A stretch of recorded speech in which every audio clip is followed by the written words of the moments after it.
anguished cries, pleas for mercy from God.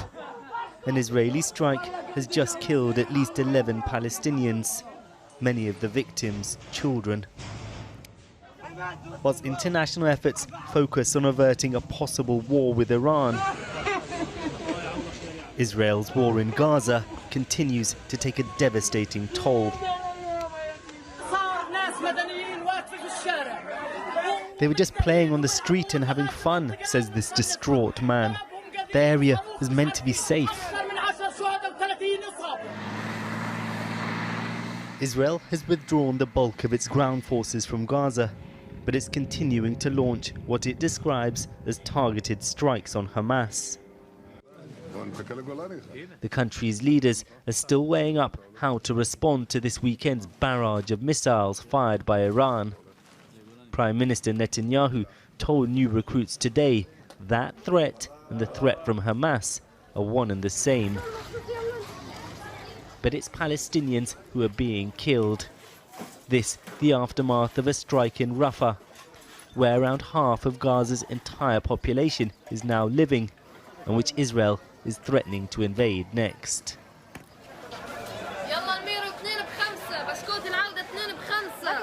We began following 13-year-old Abdullah shortly after Israel's war on Gaza began. Forced to flee again and again, he's now in Rafah, selling sweets to try and help support his family. I never thought I would sell chocolate to make a living. I used to study in a professional school. Now there's no school, there's nothing. Just selling stuff for living to make it out of this hell we are in. Abdullah hopes to become a computer programmer one day, but the conflict has left him facing an uncertain future. From a student to a seller. Why? Why? I didn't choose this fate. Nobody chose this fate. Israel chose this fate for me. In Rafah, on the border with Egypt, there's more food available than in the north, where levels of hunger are highest. But here too, prices have soared, and business for Abdullah is slow. This is the entrance of the building. Abdullah's family were displaced first from Gaza City, then from Khan Yunis. But anywhere in Gaza can be targeted. In front of the building I'm in, this place was bombed. The sound was so scary. To the point I thought, I'm just gonna die. It's the end. Hanging over Rafah, the threat of a major Israeli offensive. One that Israel's allies have warned against, but that Netanyahu's government looks to be preparing for as talks on a ceasefire with Hamas break down. Exhausted by months of war and life in tents, large crowds of Gazans have in recent days been trying to return to their homes in the north, though Israel has said they will not be allowed back yet. Abdullah too dreams of seeing his home in Gaza City once again, if it's still standing, but it's getting out of Gaza completely that's at the forefront of his mind. If I had the chance, I would leave Gaza. This is just unbearable. I love Gaza. I don't want to leave Gaza, but this life, it's unbearable. You can't bear with this life. Nobody can bear with this life. If you would ask them right here, right now, if you would leave Gaza, they would. But for most in Gaza, there's no way out. And in Rafah today, more pain and grief as another family prepares to bury their loved ones following another Israeli strike. Tear-filled eyes ask, when will it all end? Well, the Israeli Prime Minister Benjamin Netanyahu has now taken a call from Rishi Sunak. Downing Street reported this afternoon that the Prime Minister had reiterated Britain's steadfast support for Israel, but when it came to striking Iran, said that now was a time for calm heads to prevail. Well, Secunda joins me now from Tel Aviv. What more do you know about the discussions within the Israeli government about that decision to hit Iran?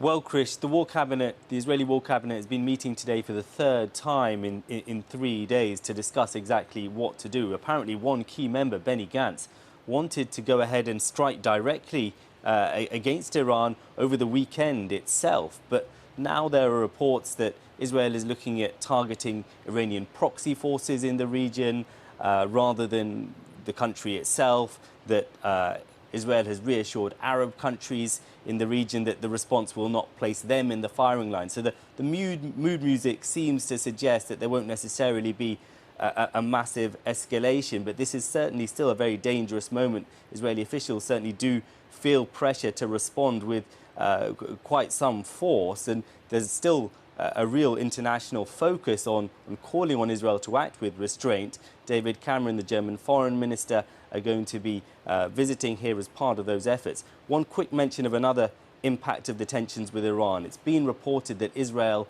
was going to start ordering people in some parts of Rafah this week to begin evacuating ahead of an offensive. But now they've delayed that decision. Israeli officials telling me today, though, that those evacuation orders will come soon.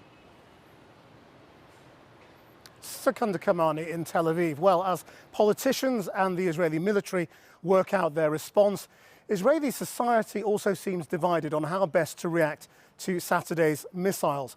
For the families and supporters of the campaign to bring home those taken hostage on October the 7th, the Iranian strikes have further complicated hopes for any deal to release their loved ones. I've been speaking to some of the protesters and the father of one hostage who was taken on October 7th. At the He's to Blame protest camp outside the Israeli parliament in Jerusalem, there is a small constant watch of those who want the hostages back, Netanyahu gone, and the war with Hamas and Iran stopped. First, that the Prime Minister is off. We heard from him enough. He's a bad man that's doing damage to Israel, to Jewish people, all well, to the good name, if there is one, for the Jewish people and the Israelis. Do you think Israel should retaliate against Iran? Why, what will happen later? What can we gain out of it? If they think that Iranian will be afraid of Israel, I don't believe so. At Hostage Square in Tel Aviv, there are many who feel the same way. The first thing that has to be done is to give them, bring them back. Unfortunately, there is a price. Yeah. And the price is sending back All the Palestinian prisoners? the Palestinian prisoners, which are,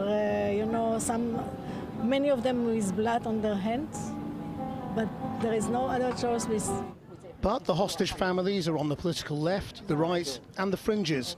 Zvika Moore's son, Itan, was taken from the Nova Festival on October 7th. Have you heard anything about him since? Yes, we heard. We got live signal before the first deal with the Hamas, and now we don't know. The family come from the Jewish settlement at Kiryat Arba and believe Israel should fight and kill its way to victory.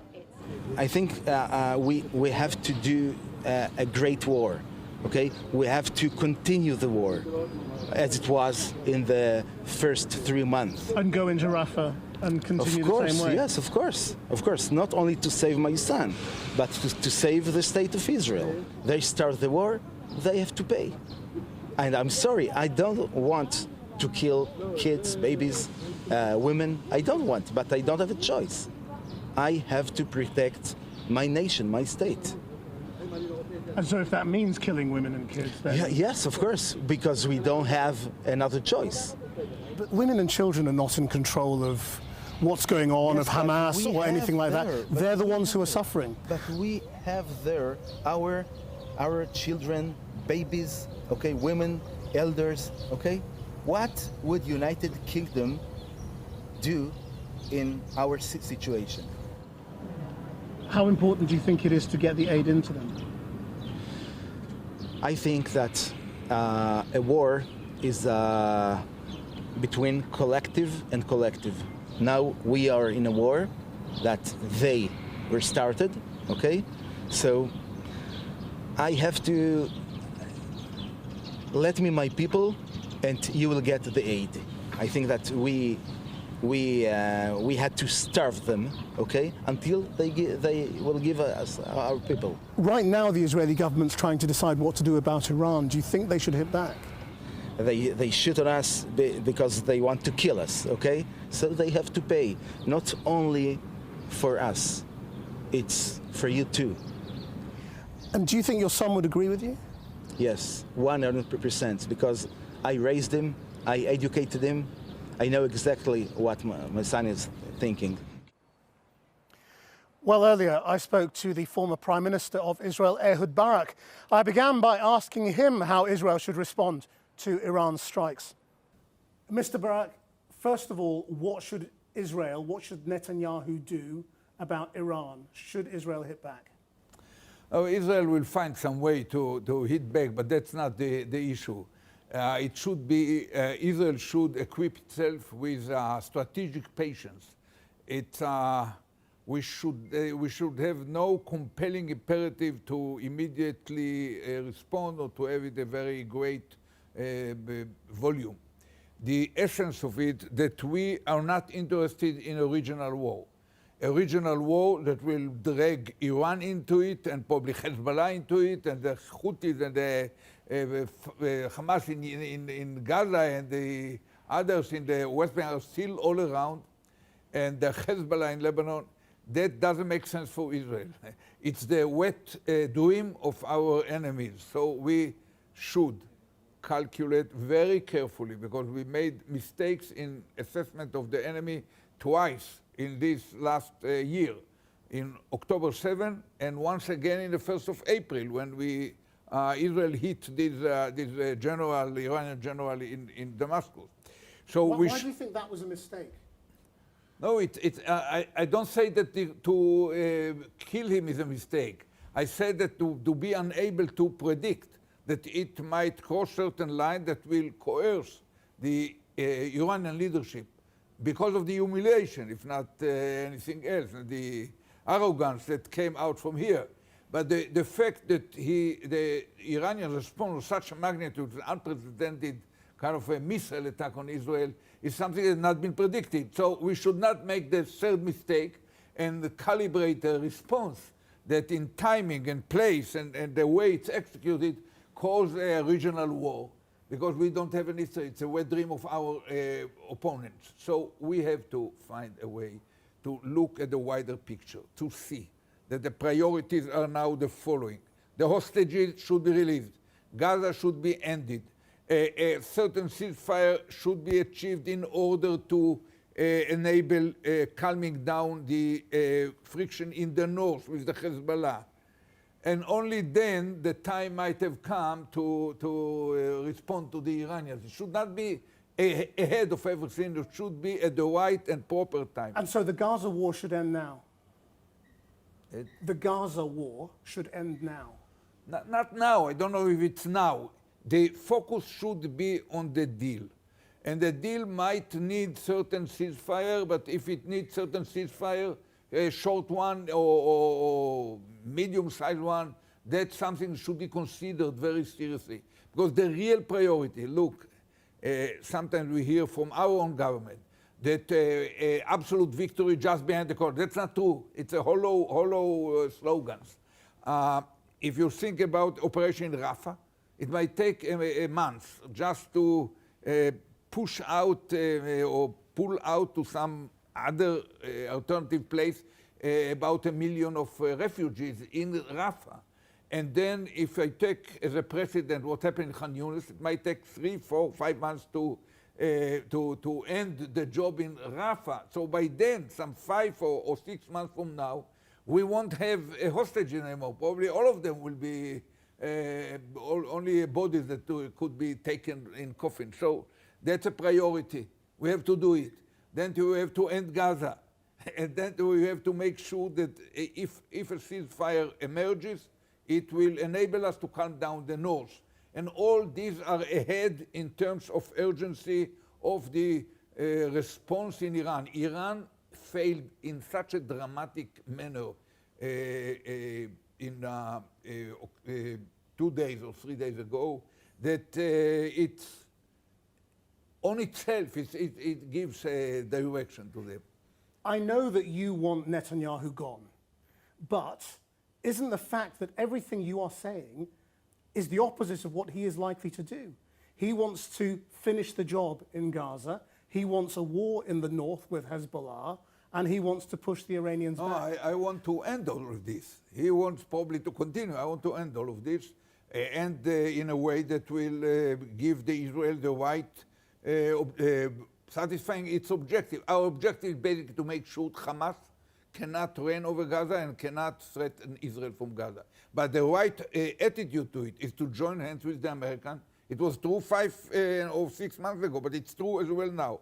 To sit down behind a closed door with the Americans, with the neighbors, and put a plan. Israel suffered in the last 6 months from strategic paralysis. No strategic decision was made. No a single decision about what will happen the morning after. So Netanyahu finds itself that even the steps that were taken, we pulled out a division some 10 days ago from Gaza. It was not used as a leverage for the hostages deal. We tripled the amount of humanitarian support. It was not used as a kind of a jeton, a chip in the negotiation with Hamas. So somehow the clumsiness of the strategy, absence of any strategy, especially the absence of the choice. Are we saying yes, but to Biden and go together with this impressive regional coalition, including the Brits, not just Americans, and we are thankful to the British people for this. This impressive coalition should be the focus of what Israel tried to stabilize rather than to destroy and join the two extremist messianic ministers in his government who are extracting him. Just finally, the British Foreign Secretary is coming to Israel. Right. The German Foreign Minister is coming. Do you think these countries have made a mistake in helping Netanyahu? Are they now propping him up and giving him a win? No, I see. What would you say to Britain? I would say the following. I noticed in the Americans, and it's probably the same with Cameroon or with the representative of Scholz. It is not done for Netanyahu. They make a separation between the public, the people of Israel. Biden is committed to help Israel. He's not committed to say Netanyahu. He's not doing it because of Netanyahu, but in spite of Netanyahu. He's totally kind of frustrated with Netanyahu. I think that the same happened to Cameroon, the same to Scholz, to any reasonable observer in the free world. But Israel is still there. Netanyahu is not Israel. He's not even the commander-in-chief. He's a legitimate prime minister, but one that behaves in such a bizarre way that we do not support it. He lost totally the trust of the Israeli people, not just of me. 4 out of 5 Israelis say that he is the main responsible for the blunder of October 7. 3 out of 4 Israelis say that he has to resign. You come from the Great Britain. In the UK, he would have resigned October 8. If he wouldn't, his ministers, his cabinet minister would have taken it into proper club, and he would resign after the lunch. Ehud Barak, we must leave it there. Thank you very much. Thank you.